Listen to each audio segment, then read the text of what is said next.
होकर के आई। उस लड़की ने अपने माता पिता के घर पर सत्संग सुना, गीता पढ़ी, रामायण पढ़ी, बीजक पढ़ा। वो लड़की बहुत ज्ञानी थी। क्या हुआ कि उस लड़की के माता पिता ने उस लड़की की शादी मनमुखी परिवार में कर दी। मनमुखी का मतलब वो परिवार सत्संगी नहीं था। लड़की ससुराल में पहुंच जाती है, आराम से रहने लगी। शादी को 6-7 साल हो जाते हैं। एक दिन क्या हुआ कि उस लड़की के द्वार पर कोई महात्मा सन्यासी भिक्षा मांगने के लिए आए। उस लड़की ने उस महात्मा को भिक्षा तो डाल दी, पर अपना एक प्रश्न किया। उस लड़की ने महात्मा से कहा कि इतना जल्दी क्यों? महात्मा ने कहा कि मुझे डर लग रहा।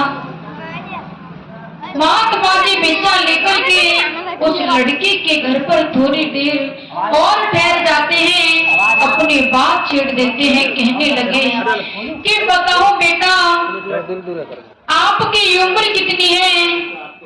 उस लड़की ने कहा कि मेरी उम्र अभी 5 बरस की है। अच्छा तो बेटा ये बताओ, आपके घर में आपकी सासू माँ होंगी, उनकी उम्र कितनी है? उस लड़की ने कहा कि मेरी सासू माँ की उम्र अभी 2.5 बरस की है।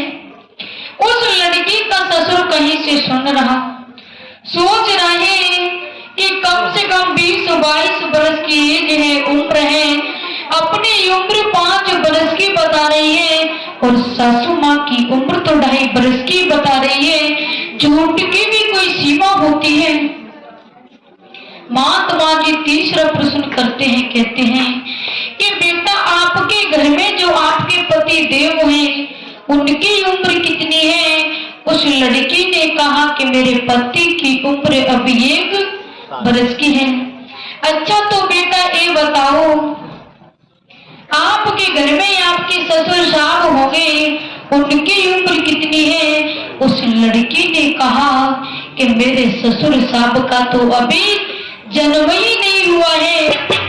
ससुर के पारा चढ़ गया, क्रोध में जलने लगा। दूसरा दिन हुआ, लड़की के माता पिता के लिए फोन कर दिया।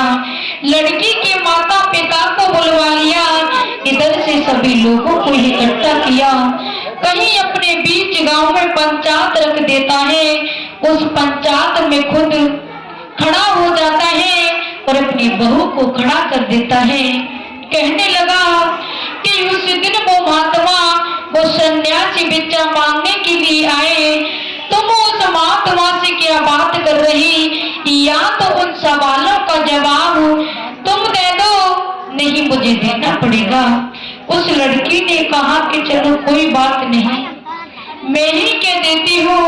उस लड़की ने कहा कि पहले जब महात्मा जी भिक्षा मांगने के लिए आए तो मैंने महात्मा को भिक्षा तो डाल दी, पर अपना एक प्रश्न किया। मैंने महात्मा से कहा कि इतना जल्दी क्यों? इतना जल्दी का मतलब मेरे भाई और बहनों, वो नई अवस्था के महात्मा थे, महात्मा भी युवा थे। अगर कोई नई अवस्था का कोई महात्मा बनता है, सन्यासी बनता है, तो सभी लोग प्रश्न करते हैं, सवाल करते हैं, कहते हैं कि आप इतना जल्दी महात्मा क्यों बन गए? महात्मा ने कहा कि मुझे डर लग रहा। डर का मतलब इस जीवन का कोई भरोसा नहीं, न जाने कौन सी गली में अंधेरा हो जाए, न जाने जलते जलते ये दीपक न जाने कब बुझ जाए, क्या पता इस जीवन की सांझ न जाने कहाँ हो जाए। महात्मा ने कहा कि बेटा मुझे इस जीवन का कोई भरोसा नहीं, इसलिए मैं इतना जल्दी महात्मा बन गया। उस लड़की का ससुर कहने लगा कि तुमने अपनी उम्र तो 5 बरस की ही बताई।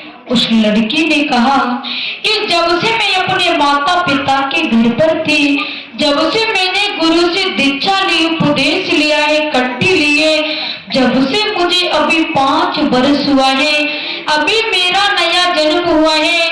और मेरे भाई और बहनों, जो शरीर का जो जन्म होता पिता के द्वारा होता है और जो दूसरा जन्म होता है वो गुरु के द्वारा होता है।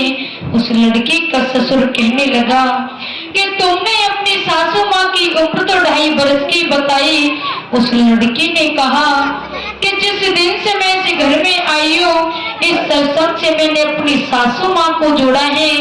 जब से उन्होंने गुरु से दीक्षा ली, उपदेश लिया है, कंठी ली है, जब से अभी उनको 2.5 वर्ष हुआ है, अभी उनका भी नया जन्म हुआ है और इस सत्संग से मैंने अपने पति देव को जोड़ा है। जब से अभी उनको 1 वर्ष हुआ है, अभी उनका भी नया जन्म हुआ है और आप लोगों ने तो हमारी बातों को ही नहीं सुना है, अभी आपका तो जन्म ही नहीं हुआ है। मेरे भाई और बहनों, जो बिना गुरु के जो जीवन होता है वो जीवन नहीं होता। हमसे बढ़िया कीड़ा मकोड़ा बहुत बढ़िया है, पशु पंछी बहुत बढ़िया है, भोजन वो भी कर लेते हैं, विश्राम वो भी कर लेते हैं, भोग वो भी भोग लेते हैं, बच्ची बच्चा पैदा वो भी कर लेते हैं, उनको सिखाना नहीं पड़ता है, ये सब कुछ वो बगैर सिखाए कर लेते हैं। अगर मनुष्य होकर के भी इतना ही काम हम और आप लोगों ने किया तो हमें और पशुओं में कोई अंतर नहीं। उस लड़की का ससुर जागृत हो गया, कहने लगा बेटा मैं बड़ी भूल में था, बड़ी अज्ञान की गहरी नींद में सो रहा, तूने मेरे को जगा दिया। मैं भी अब आपके साथ सत्संग में चलूंगा, मैं भी अब अपने जीवन में गुरु बनाऊंगा, मैं भी अब निगुरा नहीं मरूंगा। तो आप लोग वेद पढ़ते होंगे, शास्त्र पढ़ते होंगे, गीता रामायण पढ़ते होंगे, बीजक पढ़ते होंगे, उन्होंने भी लिखा है क्योंकि बिना गुरु के कल्याण नहीं होता है। हम सबको अपने जीवन में गुरु बनाना बहुत जरूरी है, आवश्यक है, क्योंकि बिना गुरु के कल्याण नहीं होता है। जिनको हम राम कहते हैं, कृष्ण कहते हैं, मर्यादा पुरुषोत्तम कहते हैं, इन्होंने भी अपने जीवन में गुरु बनाए। कहते हैं कि राम कृष्ण से को बड़ा, राम कृष्ण से को बड़ा, उन्होंने गुरु कीन, 3 लोक के बोधने, गुरु आगे आधीन। वो भी कहते हैं कि गुरु बिना भवनित तरही न कोई, वो भी कहते हैं कि बिना गुरु के कोई तर नहीं सकता है।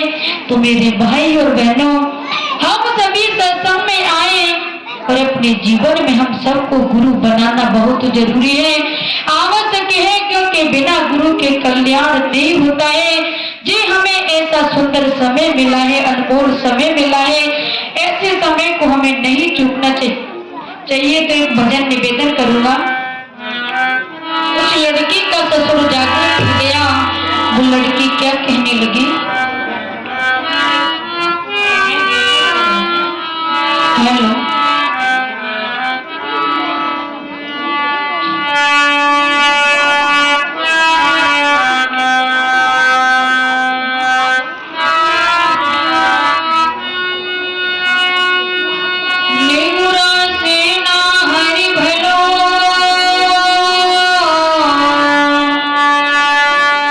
करे जीव की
होते ही रम जाते हैं। ऐसा ही मनुष्य का जीवन बताया है।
बुढ़ापे की ओर जाता है तो बुढ़ापे में उसका क्या हाल होता है।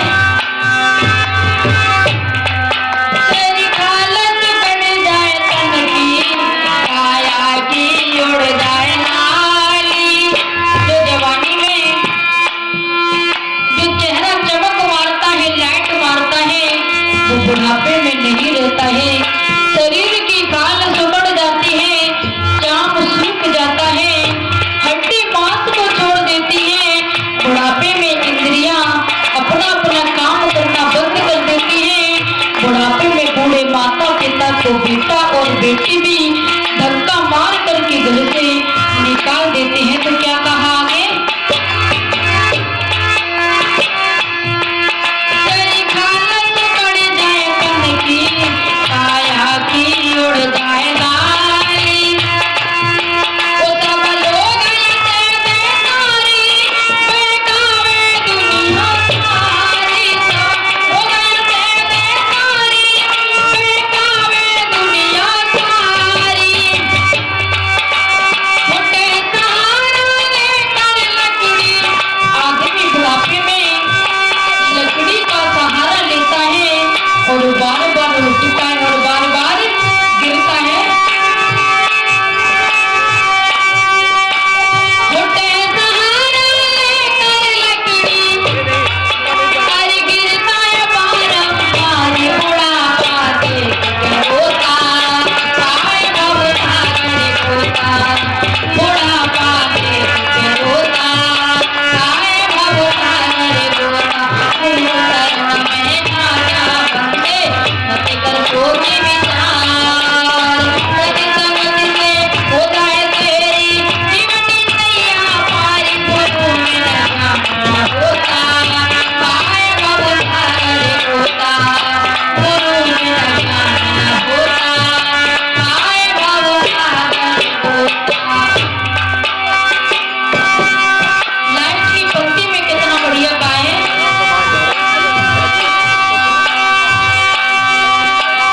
काहे को तू इस उतड़ोले, गुरु शरण में आजा। मनुष्य जीवन घूमता रहता है, भटकता रहता है। कहीं मंदिर में जाकर के भगवान को खोजता है तो कहीं मस्जिद में जाकर के भगवान को खोजता है।